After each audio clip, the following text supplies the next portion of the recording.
আজকে আমি ডিমের ঝোল বানালাম। দেখো, চলো যাই, দেখো তোমরা কীভাবে বানালাম দেখাই, চলো। আলু, ডিম নিয়েছি, আলু নিয়েছি, এরকম করে কেটে নিয়েছি, পেঁয়াজ কুচিয়ে নিয়েছি। আর এই পেঁয়াজটা আমি ঘষে নেবো, আমি বাটবো না। আর টমেটোটাও নিয়ে ঘষে নেবো ঘষা দিয়ে। আর এই মশলাপাতি যখন করব তখন দেখাবো। এখন ডিমের গাগুলো আমি এভাবে ছিঁড়ে নেব।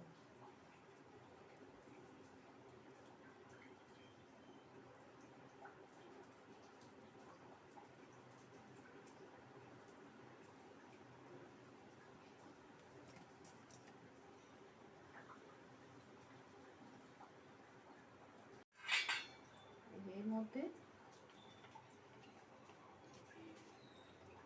আমি হলুদ মাখিয়ে নেব।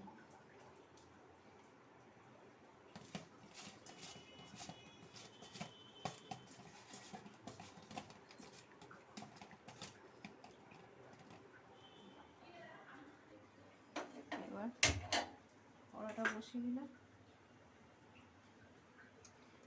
দিয়ে এটা আমি তেল দিলাম। আমি সর্ষের তেলেই করব, সাদা তেলেও হয়, যে এরকম খাবে সে সেরকম করবে। সর্ষের তেল দিলাম।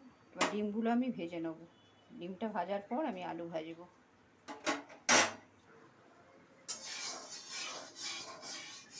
তেলটা গরম হয়ে গেছে, এবার আমি ডিমগুলো ভেজে নেব।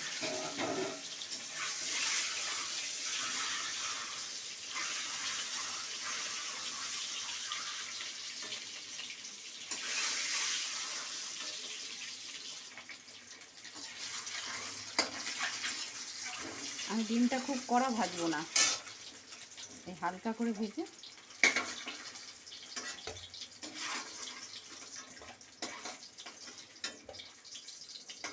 এই তুলে নিলাম। এবার এই তেলে আমি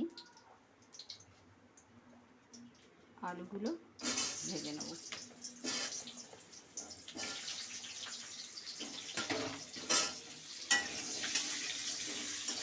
এই আলুটা ভাজতে ভাজতে আমি মশলাটা রেডি করি।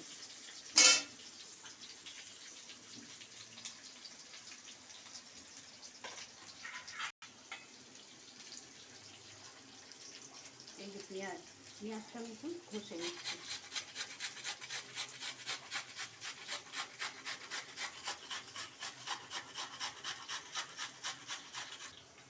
এই পেঁয়াজটা হয়ে গেছে। পেঁয়াজটা এটা কি ঘষে নিলে কী হয়, খুব কাদা কাদা হলো না, কিন্তু এটা রান্নাতে দিয়ে দেবো। খুব কাদা কাদা হলে কেউ একদম ইয়ে হয়ে যায়, ফাটা ফাটা মতো হয়ে যায়। আমি এটা দিই না এটা করে, আমি বেশিরভাগ আমি তরকারিটা আমি এরকম করেই দিই। হ্যাঁ, মাংস টাংস হলে তখন যেতে হবে। টমেটোটা কষে নিচ্ছি।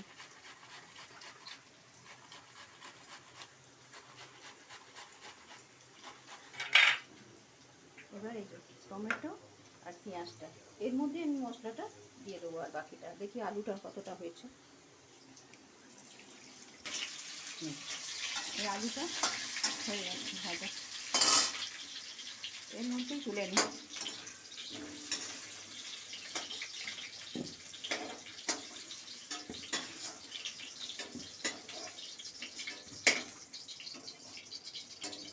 এটা একটু তেল দিতে হবে, কলা তেল দেবো।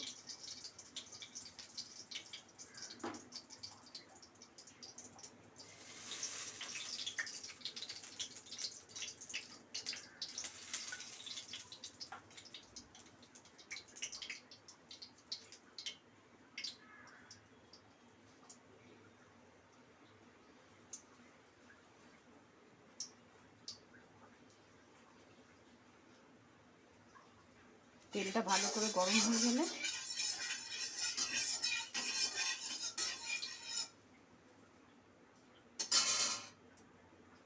তেজপাতা, একটা তেজপাতা দুটো টুকরো করে দিলাম। এই পেঁয়াজটা দিয়ে দিলাম।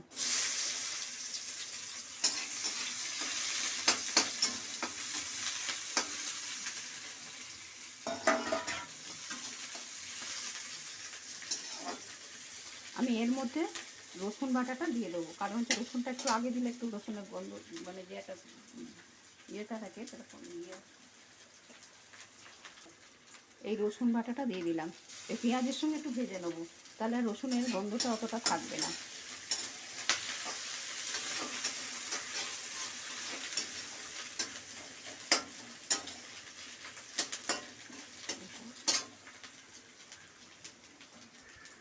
এর মধ্যে বাটনাটা দিয়ে দিই।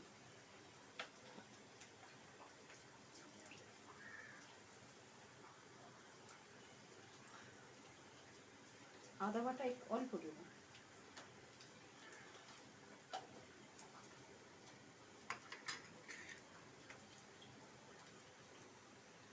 অল্প একটু লঙ্কা বাটাটা দেবো, লঙ্কা দেবো, আর হলুদ দেবো। হলুদ দিয়ে ডিমটা আগে ভাজা আছে, হলুদটা একটু কমই দেবো, অনেক হলুদ থেকে গেছে। আর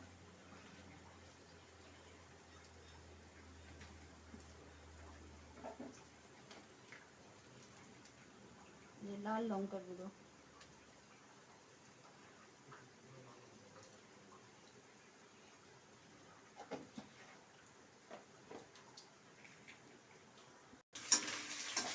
পেঁয়াজটা ভাজা হয়ে গেছে।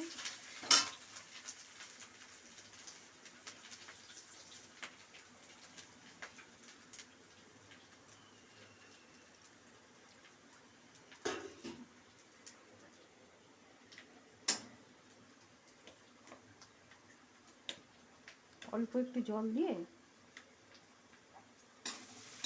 এর মধ্যে দিয়ে দিলাম।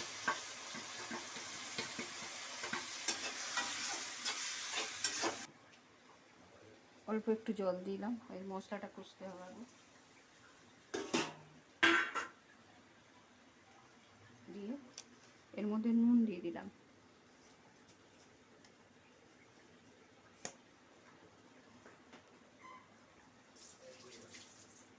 আর চিনি দিয়ে দেবো। চিনিটা মশলার সঙ্গে কষা হলে কালারটা ভালো আসে। এটা কষে কম আঁচ করে একটু কষে দিলে কী হয়, এই যে রসুন বলো আদা বলো এই গন্ধটা থাকে না। একটু কষে নিই।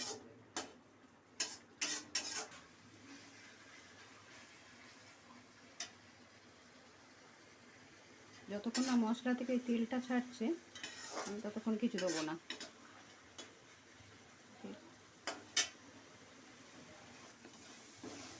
এবার মশলাটা কষা হয়ে গেছে, এবার আলুগুলো দিয়ে দিতে হবে।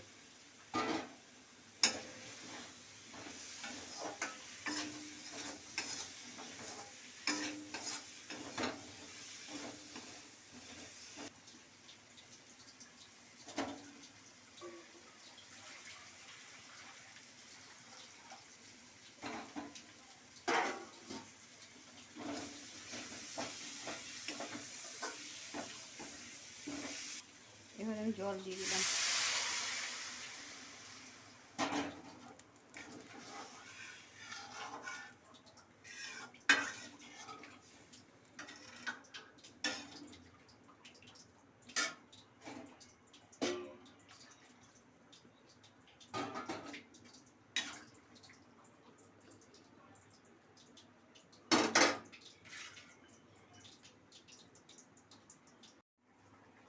দেখি এবার আলুগুলো, হ্যাঁ আলুগুলো গলে গেছে।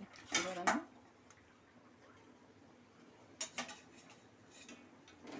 ডিমগুলো দিয়ে দিলাম, একটু ফুটে নিই, তারপরে ঘি গরম মশলা দেব।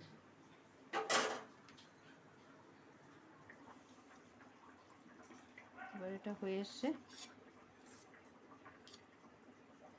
একটু ঘি দিই।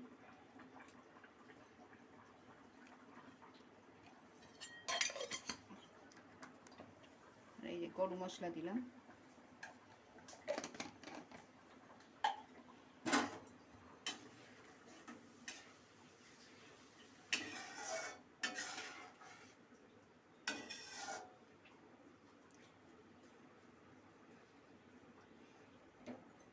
এবার আমার ডিমের কালিয়া রেডি।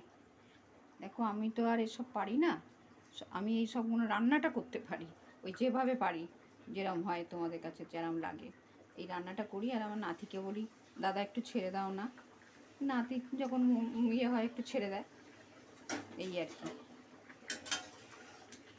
যদি কিছু মনে হয় গন্ডগোল হচ্ছে কিছু, সেটা তোমরা একটু মেনে নিও।